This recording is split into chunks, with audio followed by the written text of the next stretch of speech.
Hello मेरे dear students, तो कैसे हैं आप सब। तो आशा करते बच्चों आप सब बहुत ही मस्त और ज़बरदस्त होंगे और आपकी परीक्षा की तैयारी भी बहुत ज़बरदस्त तरीके से हो रही होगी। तो बच्चों आज मैं झारखंड बोर्ड परीक्षा 2023 जो अभी क्लास 9th में हैं उन सभी लोगों के लिए काफ़ी इंपॉर्टेंट वीडियो को लेकर आ गया हूं। तो यदि आप क्लास 9th में बच्चों और आप भी बोर्ड परीक्षा 2023 में एग्ज़ाम देंगे तो ये वीडियो आपके लिए काफ़ी इंपॉर्टेंट होने वाली है। तो इस वीडियो को शुरू से लेकर अंत तक ज़रूर देखेगा।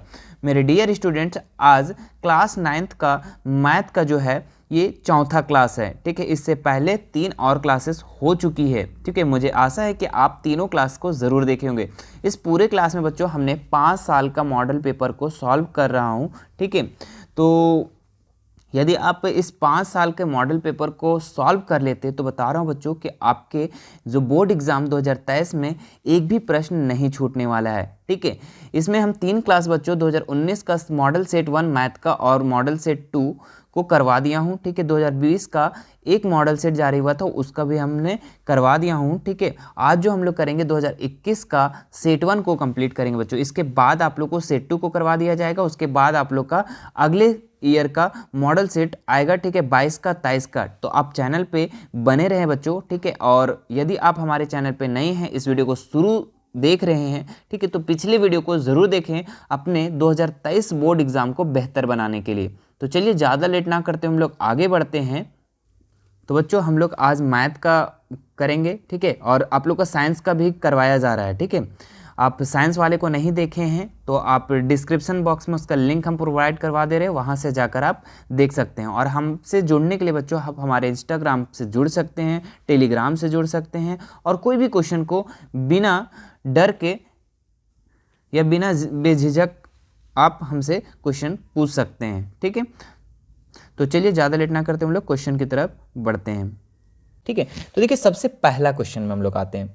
पहला क्वेश्चन क्या है बच्चों, निम्नांकित में कौन परिमेय संख्या है, ठीक है। परिमेय संख्या इनमें से 4 ऑप्शन में से आपको बताना है। तो परिमेय संख्या किसको कहते हैं, जिसको हम लोग P बटा Q के रूप में लिखते हैं, ठीक है। जिसको हम लोग P बटा Q के रूप में लिखते हैं उसको हम लोग की परिमेय संख्या कहते हैं। जैसे 2 बटा 3, 4 बटा 5 है ना, 1 बटा 2, इस तरीके से जितने भी संख्या होती है ये क्या होती है, परिमेय संख्या होती है, ठीक है। तो यहाँ पे से 4 ऑप्शन दिया हुआ है। तो सबसे पहला ऑप्शन जो आपको है 0, ठीक है, √2 पाई, इनमें से कोई नहीं। तो इसका आंसर राइट आंसर हो जाएगा बच्चों 0, ठीक है। क्योंकि 0 के नीचे हम लोग 1 लिख सकते हैं तो ये एक परिमेय संख्या हो सकता है, ठीक है। तो 0 एक क्या है, परिमेय संख्या है। तो ऑप्शन नंबर 1 इसका राइट हो जाएगा, ठीक है। √2 जो है ये परिमेय संख्या नहीं होता है। जो अंडर रूट में जो हो जाता है वो परिमेय संख्या नहीं होता है, जिसका एक्चुअल मान नहीं निकलता है, ठीक है। पाई भी जो होता है वो भी अपरिमेय संख्या होता है, याद रखना है, ठीक है। चलो डायरेक्ट क्वेश्चन आता है कि पाई कौन सी संख्या है, ठीक है, परिमेय संख्या अपरिमेय संख्या, ठीक है। तो आपको बताना है अपरिमेय संख्या। चलिए दूसरे नंबर क्वेश्चन में हम लोग बढ़ते हैं। क्या लिखा हुआ है, इनमें से कौन परिमेय संख्या 3 और 4 के बीच स्थित है, ठीक है। तो 3 और 4 के बीच यानी कि 3 और 4 के बीच आपकी कौन कौन सी संख्या हो सकती है, 3.1, 3.2, 3.3, 3.4, 3 पॉइंट मतलब समथिंग, ठीक है। 3 पॉइंट समथिंग जो भी आएगा वो आपका परिमेय संख्या सबके बीच होगा, ठीक है। तो सबका हम मान निकाल देते हैं। देखिए 3 बटा 2 को अगर हम लोग इसका डिवाइड करते हैं तो 1.5 आ जाएगा, ठीक है। और 7 बटा 2 को अगर हम लोग करते हैं तो 3.5 आ जाता है। ऑप्शन से नजर आ रहा है ये कि दूसरा सही है। चलो आगे भी देख लेते हैं हम लोग। ये 3 बटा 4 को अगर हम लोग मान निकालते हैं तो कितना हो जाएगा, छोटा है तो 0 लगा देंगे, 30 हो जाएगा, 4 सत्ते 28 यानी 0.7 आ जाएगा। इसका मान निकालते हैं तो हो जाएगा 1 पॉइंट समथिंग, है ना। 3 एक 3 और 1 10, 3 3 9 यानी कितना आ जाएगा। और हमने क्या बताया कि 3 और 4 के बीच कौन कौन सी संख्या हो सकती है, 3.1, 3.2, 3.3 इस तरीके से। तो 3.5 यहाँ आपको नजर आ रहा है ऑप्शन नंबर 2 में, ठीक है। ऑप्शन नंबर 2 में इसका राइट आंसर नजर आ रहा है, ठीक है। तो ऑप्शन नंबर 2 इसका राइट हो जाएगा, ठीक है। चलिए बाकी आते हैं हम लोग तीसरे नंबर प्रश्न में। क्या लिखा हुआ है, निम्नलिखित में अपरिमेय संख्या कौन है, ठीक है। तो यहाँ पे आपको बताना है कौन अपरिमेय संख्या है। तो 3 तो परिमेय संख्या है, क्योंकि 3 के नीचे हम 1 दे सकते हैं। 1 बटा 3 तो परिमेय संख्या है, सही बात है। √4, हाँ हमने क्या बताया कि जो रूट में होता है वो परिमेय संख्या नहीं होता है, लेकिन एक्चुअल मान जिसका निकलता है वो होता है। जैसे कि 4 का अगर वर्गमूल निकालते तो कितना होता है, 2 होता है, ठीक है। तो ये 2 बटा 1 नहीं लिख सकते, ये भी परिमेय संख्या है। लेकिन पाई बच्चों, ये पाई जो है अपरिमेय संख्या है। हमने शुरू में ही बता दिया था कि पाई एक अपरिमेय संख्या है। तो ऑप्शन नंबर 4 इसका राइट हो जाएगा। चलिए आगे बढ़ते हैं हम लोग। पाई क्या है, देखिए क्वेश्चन ही वही सेम मैच कर गया, ठीक है। तो पाई क्या है, अपरिमेय संख्या है। एकदम आंख बंद करके आपको करके आ जाना है, ठीक है। चलो आगे आते हैं हम लोग। 36/100 का दशमलव प्रसार क्या है, ठीक है। तो 36 को 100 से हम इधर डिवाइड करेंगे, ठीक है।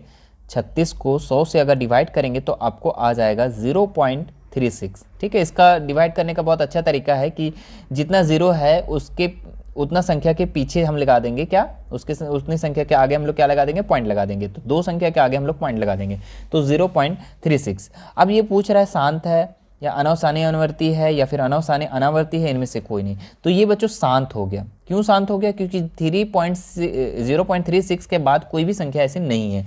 अशांत क्या होता है, जैसे कि यहाँ पे हम लिख दिए 1.3333 बार बार आ रहा है, तो वो अशांत हो गया, ठीक है। लेकिन यहाँ पे क्या हो गया, ये शांत हो गया, ठीक है। तो ऑप्शन नंबर 1 इसका राइट हो जाएगा, ठीक है। आगे आते हैं हम लोग इसका 6 नंबर में। 6 नंबर क्या बोल रहा है, 5 + √5 और इंटू 5 - √5। तो ये देखिए, ये कौन सा फॉर्मूला में नज़र आ रहा है आपको? ऐसा नहीं नज़र आ रहा है a + b into a - b, नज़र आ रहा है या नहीं आ रहा है? बिल्कुल आ रहा है। और इसका फॉर्मूला क्या होता है, a² - b² फॉर्मूला होता है। तो इसका भी उसी तरीके से बैठा दो ना, ये a हो गया और ये b हो गया, ये b हो गया, ठीक है। तो a + b में हम लोग इसको बैठा देते हैं, ठीक है। तो a का स्क्वायर यानी कि 5 का स्क्वायर कर दो, और b कितना है बच्चों, यहाँ पे b नज़र आ रहा है √5, तो √5 का भी हम लोग क्या कर देंगे, स्क्वायर कर देंगे, ठीक है। अब देखिए 5 का स्क्वायर करेंगे तो 25 हो जाएगा, और √5 का जब स्क्वायर करेंगे तो ये स्क्वायर और रूट कट जाता है तो 5 बचता है, ठीक है। 5 बचता है तो कितना हो जाएगा, 25 में से 5 घटाएंगे तो 20 बचेगा। कितना बचेगा, 20 बचेगा, ठीक है। तो ऑप्शन नंबर देखिए किस में नज़र आ रहा है, ऑप्शन नंबर 4 में नज़र आ रहा है। तो ऑप्शन नंबर 4 इसका राइट हो जाएगा, ठीक है। आप स्क्रीनशॉट भी ले सकते हैं जहाँ पे आप लोग को सुविधा लगे, ठीक है। जहाँ पे ज़रूरी लगे उसको आप स्क्रीनशॉट भी ले सकते हैं। चलिए आगे बढ़ते हैं हम लोग। 7 नंबर प्रश्न में क्या लिखा हुआ है, इनमें से कौन एक चर में बहुपद है, ठीक है। तो इसमें से आपको बताना है कौन चर में बहुपद है, ठीक है। एक चर में बहुपद पूछ रहा है। तो एक चर यानी कि जैसे चर क्या होता है, x, y, z ये सब क्या है, चर है। लेकिन एक चर बोल रहा है, तो देखिए यहाँ पे भी x है और यहाँ पे भी x है, ठीक है। और ये एक बहुपद में है, तो ऑप्शन नंबर 1 इसका राइट हो जाएगा, ठीक है। अब बोलेंगे सर ये दूसरा में क्यों नहीं है, तो दूसरा में इसलिए नहीं है क्योंकि जो भी चर होता है उसके पावर में क्या होना चाहिए, पूर्ण संख्या होना चाहिए, ठीक है। और यहाँ पे लिखा हुआ है 3√t, ठीक है, 3√t। और यहाँ पे अगर हम इसको रूट को हटाएंगे तो t का 1/2 हो जाएगा, ठीक है। t पर पावर क्या हो जाएगा, 1/2। और ये एक पूर्ण संख्या नहीं है बच्चों, ठीक है। ये क्या है, पूर्ण संख्या नहीं। पूर्ण संख्या कहाँ से स्टार्ट होता है, 0 से स्टार्ट होता है, ठीक है। तो ये नहीं होगा, ठीक है। और तीसरा तो होगा नहीं, चूंकि ये y जो है, जब y ऊपर चला जाएगा तो -1 हो जाएगा। इसके ऊपर क्या लग जाएगा पावर में, -1, तो ये भी नहीं होगा। और ये भी सेम, ठीक है। ये सब जो होता है ना इस तरीके से, जैसे 1/x है, जब ऊपर चला जाता है तो x का पावर -1 हो जाता है। और -1 पूर्ण संख्या नहीं है, क्योंकि पूर्ण संख्या 0, 1, 2, 3, 4 इधर स्टार्ट होता है, ना कि माइनस की तरफ, ठीक है। चलो आगे बढ़ते हैं हम लोग। तो ऑप्शन नंबर 1 इसका राइट हो जाएगा। चलिए आगे बढ़ते हैं हम लोग 8 नंबर सवाल में। क्या लिखा हुआ है, निम्नलिखित में से कौन बहुपद नहीं है, ठीक है। तो इसको बताना है कौन सा बहुपद नहीं है। तो देखिए सबसे पहले हमने क्या बताया कि बहुपद वो संख्या होती है, बहुपद वो होती है जिसके चर में पूर्ण संख्या हो, पावर में पूर्ण संख्या हो। तो यहाँ पे लिखा हुआ है 3√x। तो अगर हम यहाँ पे देखें इसको बना के, तो 3 का पावर, x का पावर में क्या हो जाएगा, 1/2। चूंकि ये रूट हटेगा तो 1/2 लग जाएगा। और हमने क्या बताया कि x का पावर में क्या होना चाहिए, पूर्ण संख्या होना चाहिए, यानी कि 0, 1, 2, 3, 4 ये सब होना चाहिए। तो ये तो कैंसिल हो गया, ठीक है। दूसरा में आते हैं हम जब भी, तो दूसरा में भी आपका पूर्ण बहुपद नहीं है, ठीक है। दूसरा भी नहीं है, यहाँ पे दोनों ऑप्शन हो जाएगा, ठीक है। इसमें बहुपद नहीं पूछ रहा है। बहुपद आपका कौन कौन है वो पहले देख लो, ठीक है। तो बहुपद आपका तीसरा और चौथा है, क्यों, क्योंकि इसके y का पावर में 2 है, ठीक है, पूर्ण संख्या। x के पावर में पूर्ण संख्या, यहाँ पे भी x है, इसके x के पावर में 1 है। तो ये सब बहुपद है, लेकिन बहुपद आपका 2 नहीं है ना। कौन कौन नहीं है, ये नहीं है और ये नहीं है। तो आपका सही उत्तर कौन सा हो जाएगा, नहीं है। तो ये वाला और ये वाला दोनों हो जाएगा, ठीक है। चलो आपका एग्जाम में तो ऐसा नहीं रहेगा, हमारे से मिस प्रिंट हुई है इसमें, ठीक है। तो एक इसमें आंसर हो जाएगा, ठीक है। चलो आगे आते हैं हम लोग 9 नंबर सवाल में। 9 नंबर क्या लग रहा है, देखिए यहाँ पे x = 1 दिया हुआ है, ठीक है, के लिए बहुपद 5x - 4x² + 3 का मान होगा, ठीक है। तो जहाँ जहाँ आपको x दिख रहा है, पहले हम क्वेश्चन को लिख लेते हैं, 5x - 4x² + 3, ठीक है, +3। अब इसमें हम लोग जहाँ जहाँ x दिख रहा है वहाँ पे हम 1 बैठाएंगे, चूँकि x का मान कितना रखने के लिए कह रहा है, 1, तो 1 बैठा देंगे। x की जगह में 1 माइनस 4 और x का पावर 1, तो यानी कि 1 का x का पावर स्क्वायर था ना, x स्क्वायर था, तो 1 का स्क्वायर हो जाएगा +3, 5 एक का 5 हो जाएगा, और 1 का स्क्वायर करेंगे बच्चों तो 1 ही हो जाएगा, और 1 को 4 से गुना करेंगे तो 4 हो जाएगा +3। ठीक है, अब बताइए यहाँ पे प्लस प्लस को जोड़ दो या फिर 5 में से 4 घटा दो तो कितना बचेगा, 1 बचेगा, और इधर इधर कितना बचा था 3, तो 1 और 3 कितना हो जाएगा, 4 हो जाएगा। तो देखिए ऑप्शन नंबर कौन सा नज़र आ रहा है, तो ऑप्शन नंबर 2 नज़र आ रहा है। ठीक है, तो ऑप्शन नंबर 2 इसका राइट हो जाएगा बच्चों। ठीक है, चलो, तो आपको जब ये समझ में आ रहा होगा सारे क्वेश्चन बच्चों, तो लाइक ज़रूर कीजिएगा। ठीक है, और ज़्यादा से ज़्यादा शेयर कीजिए। ठीक है, अपने फ्रेंड्स लोग को, ठीक है, अपने स्कूल ग्रुप में ज़्यादा से ज़्यादा शेयर कीजिए, अपने क्लासमेट लोग को। ठीक है, चलो, ताकि सबको हेल्प मिल सके, है ना। चलो, ये नेक काम होता है, करना चाहिए। चलो आगे बढ़ते हैं हम लोग 10 नंबर सवाल में। x + 1 दिया हुआ है, ठीक है, और 3x² + x - 1 को भाग देने पर शेषफल क्या होगा। ठीक है, तो देखो इसको हम लोग शेषफल परमेय विधि से हम लोग बनाते हैं। तो सबसे पहले x + 1 जो दिया हुआ है ना, इसके बराबर हम लोग 0 मान लेंगे। तो x बराबर क्या हो जाएगा बच्चों, ये 1 जो प्लस में है इधर आके माइनस में हो जाएगा, मतलब कि x का मान हम लोग निकाल लिए। अब ये जो दिया हुआ है समीकरण, इस पर हम लोग बैठा देंगे। तो सबसे पहले क्वेश्चन लिख लेते हैं, 3x² + x - 1। ठीक है, अब यहाँ पे जहाँ जहाँ x दिख रहा है वहाँ पे -1 बैठाएंगे। तो 3 - 1 का क्या करेंगे, स्क्वायर करेंगे, फिर प्लस x के जगह में हम लोग -1 डालेंगे, फिर -1। ठीक है, अब यहाँ पे -1 का स्क्वायर करेंगे तो क्या हो जाएगा, +1 हो जाएगा, और +1 को 3 से गुना करेंगे तो 3 हो जाएगा। ठीक है, चूंकि माइनस माइनस प्लस होता है, ये याद रखना है। अब यहाँ पे माइनस प्लस क्या हो जाएगा, ये माइनस प्लस माइनस, तो -1 और यहाँ पे -1। ठीक है, अब देखिए यहाँ पे 3 और यहाँ पे -1 -1, तो यहाँ पे करेंगे 3 और माइनस माइनस प्लस हो जाएगा, 1 1 2 हो जाएगा। ठीक है, 3 में से 2 घटाएंगे तो कितना बचेगा, 1 बचेगा। ठीक है, तो ऑप्शन नंबर कौन सा नज़र आ रहा है, ऑप्शन नंबर 1 इसका राइट हो जाएगा। ठीक है, चलो आगे बढ़ते हैं हम लोग क्वेश्चन नंबर 11 में। 11 है 12x² - 7x + 1 का गुणनखंड है। ठीक है, तो सबसे पहले इसको सॉल्व करेंगे। ठीक है, ये चीज़ को हम लोग सॉल्व करेंगे, उसके बाद हम लोग इसका ऑप्शन को देखेंगे। ठीक है, कि कौन सा ऑप्शन होगा। तो इन दोनों को गुणनखंड कैसे करना है, देखिए फर्स्ट और लास्ट को गुना करना है। फर्स्ट और लास्ट कितना है, 12x² और 1 को गुना करेंगे, है ना। कितना कितना है फर्स्ट और लास्ट, 12x² और 1। ठीक है, तो कितना हो जाएगा, 12x² और 1 को गुना करेंगे तो 12x² ही होगा, है ना। अब इसको ऐसे तोड़ेंगे कि जोड़ने घटाने पे बीच वाले के बराबर आना चाहिए। ठीक है, तो बीच में कितना है बच्चों, यहाँ पे 7x है। ठीक है, तो देखिए 7x लाने के लिए हम लोग यहाँ पे 12x² है ना, इसको तोड़ेंगे 4 तिया 12x², है ना, 4x × 3x, तो 4 तिया 12 और x²। ठीक है, अब देखिए दोनों को जोड़ने पे 7 आ जा रहा है। ठीक है, या जोड़ने पे या घटाने पे, ये बीच वाले के बराबर नहीं, तो मेरे पास जोड़ने से आ रहा है ना। तो अब देखिए ये पहले वाले अंक को हम सेम टू सेम लिख देंगे, 12x² और +1। अब बीच वाला को कैसे लिखना है, -7x लाना है। ठीक है, तो -3x और -4x, ये चीज़ लिख सकते हैं या नहीं लिख सकते हैं, बिल्कुल लिख सकते हैं। माइनस माइनस प्लस हो जाएगा। ठीक है, और 4 3 7x हो जाएगा। कहने का मतलब कि ये संख्या को हम इसी रूप में लिखे हैं, सेम यही संख्या लिखे हैं, चूंकि ये कैलकुलेशन करने के बाद यही आएगा। ठीक है, लेकिन तोड़ने का तरीका क्या है, फर्स्ट और लास्ट को गुना करके। अब क्या करेंगे, दो दो को पेयर बनाएंगे। ठीक है, अब दो दो को पेयर बनाएंगे तो देखो यहाँ पे ये दोनों पेयर में कि कौन सा कॉमन नज़र आ रहा है। तो देखिए x, सबसे पहले x कॉमन आ रहा है तो x निकाल दिए, और देखिए 3 भी कॉमन आ रहा है तो 3 भी बाहर निकाल देंगे, यानी 3x बाहर निकल गया। अंदर क्या बचा, 3x जब बाहर निकल गया तो यहाँ पे बचा 4 तिया 12, 4x बचा। कितना बचा, 4x बचा, है ना। माइनस 3x बाहर निकल गया तो इस पेयर में, दोनों पेयर में से 3x बाहर निकल गया तो क्या बचा, यहाँ पे सिर्फ का सिर्फ 1 बचा। ठीक है, अब कैलकुलेशन करके देखो क्या इतना आता है कि नहीं आता है। ठीक है, तो देखो 3x को 4x से गुना करेंगे तो 12x², और 3x और 1 को गुना करेंगे तो 3x। ठीक है, अब देखिए ये दोनों में कॉमन क्या नज़र आ रहा है। ठीक है, ये दोनों में कॉमन क्या नज़र आ रहा है, तो देखो इस दोनों में कुछ कॉमन नज़र ही नहीं आ रहा है, तो क्या लिखेंगे कॉमन में, 1 लिखेंगे कॉमन में। अंदर क्या बचा, यहाँ पे 4x। ठीक है, और माइनस जब कॉमन हो जाता है बच्चों तो ये जो प्लस दिख रहा है ये माइनस हो जाता है, -1।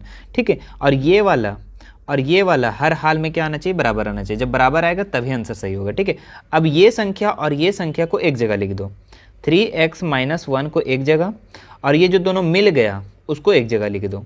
4x-1, ठीक है। अब देखो ये गुणनखंड, कहने का मतलब इस संख्या का गुणनखंड हो गया 3x-1 और 4x-1, ठीक है। तो देखिए ये कौन सा ऑप्शन में नजर आ रहा है, तो ऑप्शन नंबर 3 में नजर आ रहा है बच्चों, तो ऑप्शन नंबर 3 इसमें राइट हो जाएगा, ठीक है। चलो स्क्रीनशॉट एक बार ले लो, बढ़िया रहेगा। चलो आगे बढ़ते हैं हम लोग 12 नंबर सवाल में।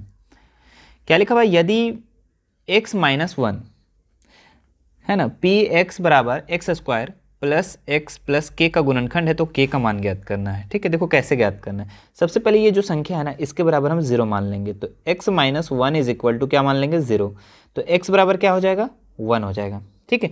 अब ये जो समीकरण दिया हुआ है इस पर हम लोग 1 को बैठा देंगे, ठीक है। समीकरण यहाँ लिखते हैं हम लोग, क्या लिखा हुआ है, x² plus x plus k, है ना, बराबर में कर दो 0, बराबर में कर दो 0, ठीक है। अब देखो यहाँ पे x की जगह में हम लोग कितना लिखना है, 1 लिखना है, तो 1 का स्क्वायर लिख दो प्लस x की जगह में 1 लिखना है, 1 लिख दो प्लस k, बराबर क्या कर देंगे 0 कर देंगे, कोई दिक्कत नहीं। अब देखिए यहाँ पे क्या करना है, 1 का स्क्वायर 1 और 1 कितना हो जाएगा 2, 2 प्लस k बराबर क्या हो जाएगा 0 हो जाएगा, ठीक है। अब k को इधर ही रहने दो, अब 2 को नंबर के साइड ले जाओ, क्योंकि 0 और 2 क्या है, एक नंबर है, तो नंबर साइड ले जाओ, तो ये 2 प्लस में इधर आकर किस में हो जाएगा माइनस में, और हम लोग को मान किस चीज़ का निकालना था, k का ही तो मान निकालना था, तो ये आपका निकल गया k का मान, ठीक है। आपको क्या करना है, सबसे पहला जो पद दिया हुआ उसके बराबर उसका शून्यक निकाल लेना है, तो 1 निकल जाएगा x का मान, और x का मान जो इस समीकरण है इस पे बैठा देना है, आंसर आ जाएगा, ठीक है। आगे बढ़ते हैं, स्क्रीनशॉट ले लेते हैं। इसके बाद देखिए 13 नंबर, इनमें से कौन दो चर वाले रैखिक समीकरण है, तो चर क्या होता है बच्चों, x y z, ये सब क्या है, एक चर है। तो दो चर कहाँ पे है, देखिए यहाँ सिर्फ एक ही चर है, ठीक है। यहाँ पे देखिए दो चर है, x और y, दो चर है, तो ऑप्शन नंबर 2 इसका राइट हो जाएगा, ठीक है। ज़्यादा दिमाग नहीं लगाना है इसमें। आगे आते हैं हम लोग 12 नंबर सवाल में। देखो ये भी आसान सवाल है। क्या लिखा हुआ है, 2x प्लस 3y बराबर 9, ठीक है। हमको एक ax by प्लस सी में व्यक्त करने पर, सबसे पहले इस रूप में हम व्यक्त करते हैं, ax प्लस by प्लस सी, ठीक है। तो 2x तो ax के ही रूप में था, प्लस bx by है ना, by की जगह में 3y हो जाएगा, और c क्या है, ये बराबर का ये साइड है, देखिए बराबर का ये साइड आपका c है, तो हम क्या करेंगे c को इधर लिख देंगे, तो 9 इधर है ना, बराबर का इधर लिख देंगे, तो ये किस में हो जाएगा माइनस में, और बराबर क्या कर देंगे 0। अब क्या बोल रहा है, a b c का मान ज्ञात करें, तो देखो a के जगह में क्या है 2 है, तो लिखेंगे a बराबर 2, b के जगह में क्या है बच्चों, देखो b के जगह में क्या है, b के जगह में 3 है, तो क्या लिखेंगे b बराबर 3, और c के जगह में क्या है बच्चों -9, तो क्या लिखेंगे c बराबर -9। अब देखो कौन सा ऑप्शन में नजर आ रहा है, तो देखिए ऑप्शन नंबर 2 में, ठीक है, a बराबर 2, b बराबर 3 और c बराबर -9, ठीक है।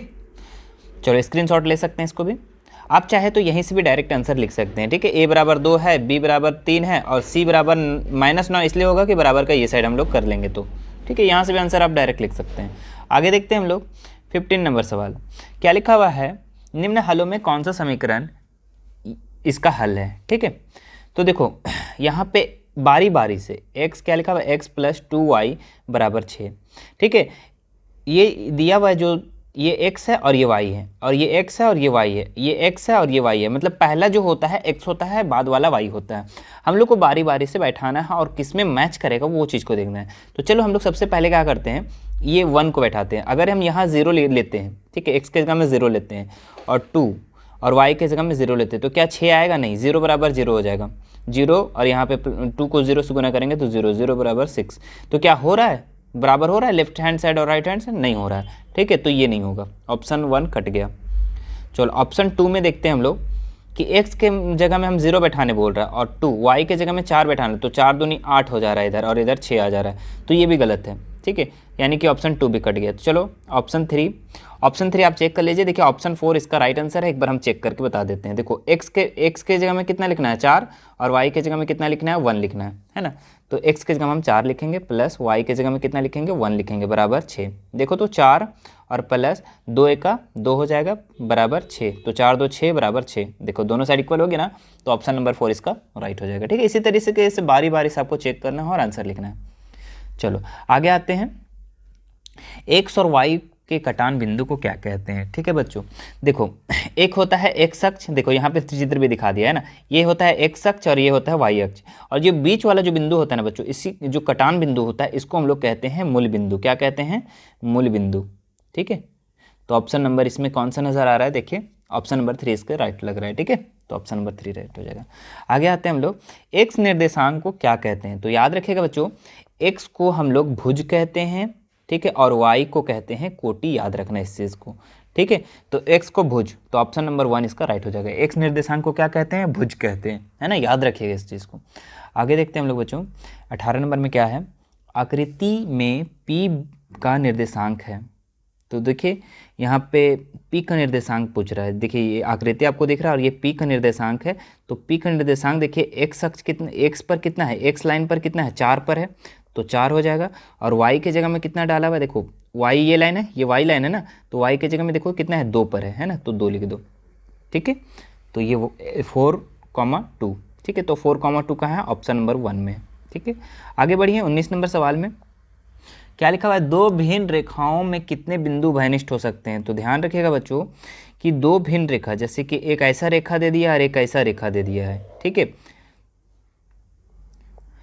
तो अब इसमें कितना बिंदु भयनिष्ठ हो सकता है? एक ही, मात्र एक ही बिंदु भयनिष्ठ हो सकता है ना, तो ऑप्शन नंबर 1 इसका राइट हो जाएगा। चलिए आगे आते हैं, वे वस्तुएं जो परस्पर संपाती होती है। ठीक है, तो वे वस्तुएं जो बराबर होती है वो क्या होती है? संपाती होती है, तो ऑप्शन नंबर 1 इसका राइट हो जाएगा। ठीक है, आगे आते हैं 21 नंबर सवाल में क्या लिख रहा है? 21 नंबर में देखिए, 54 का संपूरक कोण क्या है? ठीक है, 54 का पूरक कोण है ना, तो पूरक कोण उसको बोलते हैं बच्चों कि दो कोणों को मिला करके कितना होना चाहिए? 90 डिग्री, यानी कि एक्स और वाई दोनों कोण को मिलाकर कितना होना चाहिए? 90 डिग्री।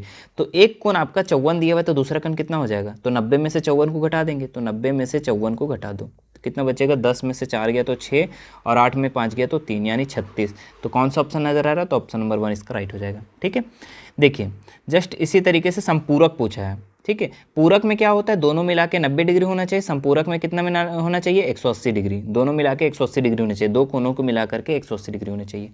तो एक 68 दिया हुआ है, तो दूसरा कितना हो जाएगा? 180 में से 68 घटा दो, तो कितना बचेगा? 10 में से 8 गया तो बच्चों कितना बचा? 2 बचा, और 7 में 6 गया तो 1 बचा, और 1 यानी कि 112। तो ऑप्शन नंबर किस में नज़र आ रहा है? 112, ऑप्शन नंबर 3 में। ठीक है, तो ये राइट हो जाएगा। चलिए आगे बढ़ते हैं। चलिए देखिए, 180 डिग्री से अधिक और 360 डिग्री से कम वाले कोण को क्या कहते हैं? तो बच्चों ध्यान रखिएगा, 180 से अधिक और 360 से कम वाले माप को क्या कहते हैं हम लोग? प्रतिवर्ती कोण। तो ऑप्शन नंबर 2 इसका राइट हो जाएगा। ठीक है, चलो इसमें से जितना है सबका मान बता देते हैं। ठीक है, रिजु कोण उसको कहते हैं जो 180 डिग्री का होता है, प्रतिकोण कोण इसको कहते हैं जो 180 से अधिक और 360 से कम होता है उसको, और संपूरक कोण उसको कहते हैं जो अभी हम जस्ट बताएं कि दो कोणों को मिला करके कितना होना चाहिए? 180 डिग्री, है ना, ए और बी। अधिक कोण किसको कहते हैं बच्चों? जो 90 डिग्री से ज़्यादा, जो 90 डिग्री से ज़्यादा और 180 डिग्री से कम हो उसको अधिक कोण कहते हैं। ठीक है, तो इस तरीके से आप इसका स्क्रीनशॉट ले सकते हैं। आगे आते हैं हम लोग नेक्स्ट क्वेश्चन में, 24 नंबर में क्या लिखा हुआ है? आकृति में ए ओ बी एक रेखा है, एक्स का मान ज्ञात करना है। तो देखो ए ओ बी एक रेखा नज़र आ रहा है और एक्स का मान ज्ञात करना है। तो आपको पता है कि एक रेखा पे कितना डिग्री का कोण बनता है? 180 डिग्री का। तो यहाँ पे दिया हुआ है 5x और 4x, तो दोनों मिला के कितना होना चाहिए? 180 डिग्री होना चाहिए। ठीक है, तो यहाँ लिखेंगे 5x + 4x = कितना? 180 डिग्री। ठीक है, तो 5 और 4x कितना होता है? 9x। 9x बराबर कितना होना चाहिए होगा? 180 डिग्री। तो x बराबर कितना हो जाएगा? 9 ये इंटू में है, इधर आके डिवाइड में हो जाएगा, तो 180/9, तो 9 दूनी 18, यानी कि 20। कितना हो जाएगा? 20। तो x का मान हम लोग को पूछ रहा था 20, तो x का मान कहाँ है? 20, ऑप्शन नंबर 2 में है बच्चों, तो ऑप्शन नंबर 2 इसका राइट हो जाएगा। ठीक है, चलिए आगे बढ़ते हैं हम लोग। देखिए कितना लॉलीपॉप क्वेश्चन 25 नंबर में पूछा है। त्रिभुज के तीनों कोणों का योग कितना होता है? बताइए फटाक से। 180 डिग्री, है ना, तीनों कोण को मिला के कितना होना चाहिए? 180 डिग्री।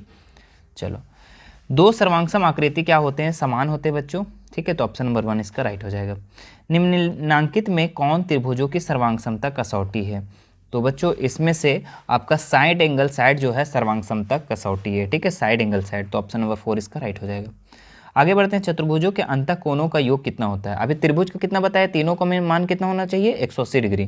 ठीक है, त्रिभुज का तीनों कोण का योग 180 डिग्री होता है। चतुर्भुज का चारों कोण का योग कितना होता है, 360 डिग्री, याद रखना है। ठीक है, चलो आगे आते हैं हम लोग। वृत्त की सबसे बड़ी जीवा वृत्त का क्या होता है, तो ये होता है व्यास बच्चों। ठीक है, एक वृत्त ले लो, इसकी जितनी जीवाएं हैं, मान लो ये सब पूरा जीवा है। ठीक है, तो अधिकतम जीवा कौन सा हो सकता है, जो बीच में हो, और बीच वाला क्या कहलाता है, व्यास कहलाता है।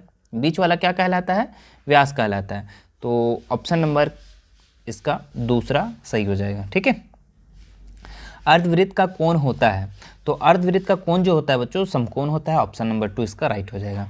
आगे बढ़ते हैं हम लोग 31 नंबर सवाल में। देखिए क्या लिखा हुआ है, त्रिभुज ABC में BC और AB बराबर है, कोण B बराबर 80 है, तो A का मान पूछ रहा है। ठीक है, तो चलिए सबसे पहले हम ABC एक त्रिभुज बना लेते हैं, ABC। ठीक है, जिसमें BC और AB बराबर है ना, BC और AB बराबर है, ये दोनों बराबर है। और B कोण कितना डिग्री दिया हुआ है, 80 डिग्री। तो बताइए A का मान पूछ रहा है। ठीक है, तो A का मान कितना हो जाएगा, ध्यान दीजिए। अगर देखिए बराबर भुजाएं के बराबर कोण बराबर होती है। ठीक है, बराबर भुजा, जैसे बराबर भुजा है ना, देखिए बराबर भुजा के सम्मुख कोण क्या होती है, बराबर होती है। तो इसका बराबर कोण कौन हो जाएगा यहाँ पे, देखिए इसका सम्मुख कोण कौन सा है, C है। ठीक है, और इसका सम्मुख कोण कौन सा है, ये है। तो ये दोनों भुजा बराबर है, तो ये दोनों कोण भी क्या होंगे, बराबर होंगे। लेकिन हम लोग का कोण कौन सा दे दिया, ये 80 दे दिया। तो आपको तो ये चीज़ पता चल गया कि A और जो C है ये बराबर है। B का मान कितना दिया हुआ, 80 डिग्री। ठीक है, और तीनों मिला के कितना होगा, 180 डिग्री। ठीक है, तीनों मिला के 180 डिग्री, तो ये 80 डिग्री, तो ये दोनों मिला के कितना होगा, 100 डिग्री। ठीक है, दोनों मिला के कितना होगा, 100 डिग्री। अब क्या बोले कि दोनों बराबर बराबर है, तो बराबर बराबर है तो कितना हो जाएगा, 50 और 50 हो जाएगा। ठीक है, तो ऑप्शन नंबर देखिए किसका मान पूछ रहा था, A का मान, तो A का मान 50 हो जाएगा। C का भी पूछता तो भी 50 हो जाता, तो ऑप्शन नंबर 3 इसका राइट हो जाएगा। चलिए आगे बढ़ते हैं हम लोग 32 नंबर सवाल में।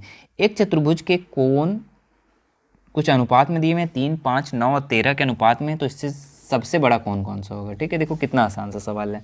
चतुर्भुज का कोण जो है हम लोग मान लेंगे 3x, ठीक है, 5x, 9x, ठीक है, और 13x। चूँकि ये जो है कुछ ओरिजिनल मान नहीं है, चूँकि सभी कोणों का मान कितना होना चाहिए, 360। क्या 360 होगा सब जोड़ के, नहीं, तो ये ओरिजिनल मान नहीं है। तो हम लोग क्या करेंगे, इसका माना जो कोण मान लेंगे हम लोग 3x, 5x, 9x और 13x। अब सबको जोड़ दो, 3x plus 5x plus 9x plus 13x बराबर कितना होना चाहिए, 360 डिग्री। चूँकि चतुर्भुज के चारों कोण को अभी हम कितना बोले कि 360 डिग्री का होता है। तो अब सबको जोड़ दो, 13 और 3 16, 16 और 5 कितना होता है, 21, 21 और 9 30, यानी कि 30x कितना हो जाएगा, 30x बराबर 360। तो x बराबर कितना हो जाएगा, 360 बटा 30। तो ये 0 से 0 कट गया, 12 3 36, यानी कि x का मान कितना निकल गया बच्चा, 12 निकल गया। ठीक है, देखो 12 निकल गया, तब अब सबसे बड़ा कौन सा नज़र आ रहा है, 13x नज़र आ रहा है सबसे बड़ा। तो हम क्या करेंगे, 13x लिख देंगे, और 13 और x का मान कितना आया था, 12। तो 13 और 12 को जब गुना करेंगे कितना हो जाएगा, 156। तो देखो ऑप्शन नंबर किस में है, ऑप्शन नंबर 4 में है। ठीक है, चलो स्क्रीनशॉट ले लो बच्चों इसका। चलो भैया आगे बढ़ते हैं हम लोग। देखिए 33 नंबर सवाल, क्या लिखा हुआ है, एक त्रिभुज की भुजाएं दिया हुआ है, इसका परिमाप निकालना है। तो त्रिभुज का परिमाप क्या होता है, आपको याद भी होगा। त्रिभुज का परिमाप नहीं याद है तो आप देख लो फटाक से। क्या होता है, A plus B plus C, यानी कि तीनों भुजाओं का योग है ना। तो कितना है, 40 प्लस 24 प्लस 32, जोड़ दो सबको, 40 24 32, 4 2 6 और 3 2 5 4 9, 96। देखो 96 कहाँ है, ऑप्शन नंबर 2 में। ठीक है, चलो ले लो स्क्रीनशॉट, आगे बढ़ते हैं। 34 नंबर सवाल, एक त्रिभुज की भुजाएं दी गई है, उसका क्षेत्रफल निकालने के लिए कह रहा है। ठीक है, तो देखिए जब भुजा दिया हुआ रहता है तो हम लोग हेरोन का सूत्र का प्रयोग करते हैं। ठीक है, तो सबसे पहले अर्ध परिमाप निकालते हैं, S निकालते हैं। इसी को हम लोग देखिए S को ही अर्ध परिमाप कहते हैं, याद रखिएगा। तो इसका फॉर्मूला होता है A plus B plus C by 2। ठीक है, तो सबको जोड़ दो, कितना था, 40 प्लस 24 प्लस 32, ठीक है, बाय 2। तो इसको हम जब तोड़ेंगे तो कितना हो जाएगा, अभी जोड़े थे हम लोग 96 आ गया था ना, यही संख्या था ना, 4 2 6, हाँ यही था। अब 2 से डिवाइड कर दो इसको तो कितना हो जाएगा, 2 चौके 8, 2 8 16 यानी 48। ठीक है, अब क्या करेंगे, फॉर्मूला पे हम लोग बैठाएंगे। हीरोन का सूत्र जो होता है, त्रिभुज का क्षेत्रफल जो होता है ये होता है under root S minus A S minus B S minus C, ये होता है। ठीक है, अब बैठा दो फटाक से। एस का मान कितना है बच्चों, 48 है, तो 48 लिख दो। फिर लिखेंगे 48 माइनस ए का मान कितना है, ए का मान आपका 40 है, तो 40 लिखेंगे। फिर लिखेंगे 48 माइनस बी का मान 24, तो 24 लिखेंगे। और सी का मान कितना है, तो लिखेंगे 48 माइनस सी का मान आपका दिया हुआ 32, तो 32 लिखेंगे। अब देखिए यहाँ पे अंडर रूट लिखेंगे और 48 का 48 लिख देंगे और यहाँ पे इंटू हो जाएगा। 48 में 40 घटाएंगे तो 8 बचेगा, फिर इंटू हो जाएगा, फिर 48 में से 24 घटाएंगे तो 24 बचेगा और इंटू हो जाएगा। 48 में से 32 घटाएंगे तो बचेगा, 8 में से 2 गया तो 6 और 4 में से 3 गया तो 1, 16। ठीक है, इतना हो जाएगा। ठीक है, पहले इतना स्क्रीनशॉट ले लो फिर हम आगे बनाते हैं। चलिए आगे में हो जाएगा, कितना कितना बचा था, 48 गुना 8 गुना 24 गुना 16 ये बचा था। ठीक है, अब क्या करेंगे, इसको हम लोग 48 को तोड़ेंगे। ठीक है, 48 को तोड़ेंगे तो कितना कितना कितना लिख सकते हैं, 24 दूनी 48 ये लिख सकते हैं ना। हम लोग क्या करेंगे ना, इसमें 2 का पेयर बनाने का प्रयास करेंगे और 8 को 8 लिख दो। ठीक है, और 24 को 24 से रहने दो चूँकि एक 24 आ चुका था। और ये 16 को हम लोग तोड़ सकते हैं 8 गुना 2। ठीक है, अब 2 करके छोटा छोटा भी तोड़ सकते हैं, हम बड़ा बड़ा तोड़ दिए। ठीक है, मुझे पता था इसलिए। ठीक है, आप छोटा छोटा भी तोड़ सकते हैं, 48 को 2 गुना 3 इस तरीके से तोड़ सकते हैं, छोटे छोटे कर सकते हैं। लेकिन देखिए 24 और 24 मिल गया ना, देखिए 2 का पेयर मिल गया ना तो एक बाहर निकाल दो, 24 एक बाहर निकल गया। ये देखो 2 और 2 मिल गया ना तो एक बाहर निकाल दो। ये अंडर रूट को तोड़ने का ये सिस्टम है। ठीक है, 2 8 और 8 मिल गया ना तो एक बाहर निकाल दो, सब तो बाहर निकल गया ना। अब सबको गुना कर दो, तो 8 दूनी 16 और 16 और 24 को गुना करो जल्दी। 8 दूनी 16 और 16 और 24 को गुना करो, 24 और 16 गुना करते हैं, 6 चौके 24 के 4 हाथ बचा 2, 6 दूनी 12 13 14 है ना। फिर 24 का 24 4 8 3 यानी 384। 384 क्या है ऑप्शन में, मीटर था सेंटीमीटर था, सेंटीमीटर, तो सेंटीमीटर स्क्वायर इसका आंसर हो जाएगा। ठीक है, तो देखिए ऑप्शन नंबर किस में है, 384, ऑप्शन नंबर 2 में है बच्चों। ठीक है, ये राइट हो जाएगा। चलिए आगे बढ़ते हैं हम लोग अगला सवाल में। 33 नंबर सवाल में क्या लिखा हुआ है, एक त्रिभुज की भुजाएं दी गई है और इसका त्रिभुज का परिमाप कह रहा है। ठीक है, तो ये भी तो जस्ट क्वेश्चन बनाए थे, 96 आंसर था। ठीक है, एक त्रिभुज की भुजाएं त्रिभुज का क्षेत्रफल पूछ रहा था, अभी जस्ट बनाए क्वेश्चन को। चलिए आगे बढ़ते हैं। 35 नंबर सवाल क्या लिखा हुआ है, एक घन का किनारा x है, पार्श्व पृष्ठीय क्षेत्रफल निकालें। ठीक है, तो घन का किनारा कितना है, x है। ठीक है, और पार्श्व पृष्ठीय क्षेत्रफल जो होता है बच्चों वो होता है 4a²। ठीक है, 4a², तो ऑप्शन नंबर 2 इसका राइट हो जाएगा। ठीक है, यहाँ किनारा x बोला था तो यहाँ पे होना चाहिए आंसर जो होना चाहिए 4x² होना चाहिए। ठीक है, कोई बात नहीं, बात तो बराबर है। चलिए आगे बढ़ते हैं हम लोग। किसी घनाभ के किनारों की कुल संख्याएं कितनी होती है, तो घनाभ तो आप लोग को पता होगा ऐसे बनता है ना। और इसका किनारों की संख्या कितनी होती है बच्चों, तो याद रखिएगा 12 होता है। ठीक है, किनारों की संख्या कितनी होती है, बराबर 12 होता है। ठीक है, चूँकि 4 ऊपर 4 नीचे और 4 साइड में। ठीक है, तो 12। आगे आते हैं हम लोग। एक घनाभ की लंबाई चौड़ाई ऊंचाई कुछ दिया हुआ है LBH और पार्श्व पृष्ठीय क्षेत्रफल। तो पार्श्व पृष्ठीय क्षेत्रफल जो होता है बच्चों घनाभ का वो होता है 2HL+B, याद रखिएगा फॉर्मूला है ये सब। ठीक है, चलो आगे बढ़ते हैं हम लोग। एक गोलक का त्रिज्या r दिया हुआ आयतन निकालना है, तो आयतन होता है 4/3 पाई r का क्यूब। ठीक है, फॉर्मूला है, याद करना है। आगे आते हैं, देखिए मिलान चिन्ह, इसको कैसे बनाना है।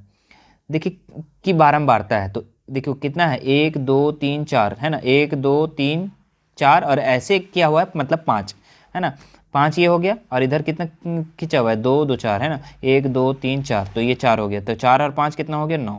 ठीक है, तो 9 कौन सा ऑप्शन में है, तो ऑप्शन नंबर 4 में है। ठीक है, चलो एक निश्चित घटना की प्रायिकता क्या होती है बच्चों, तो याद रखिएगा हमेशा का हमेशा कितना होता है 1 होता है। ठीक है, एक निश्चित घटना की प्रायिकता 1 होता है।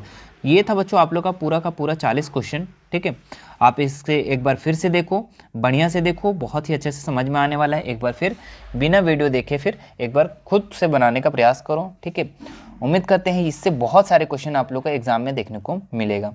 ठीक है, बाकी हमारे आप साइंस, सोशल साइंस का जितने भी ऑब्जेक्टिव क्वेश्चन को देखना चाहते हैं तो प्लेलिस्ट बना दिया गया है, वहाँ से जाकर देख सकते हैं, या फिर हमारे आप चैनल को विजिट कर सकते हैं, पूरा का पूरा चीज़ मिल जाएगा उसमें। ठीक है, मिलते हैं बच्चों नेक्स्ट वीडियो में। ठीक है।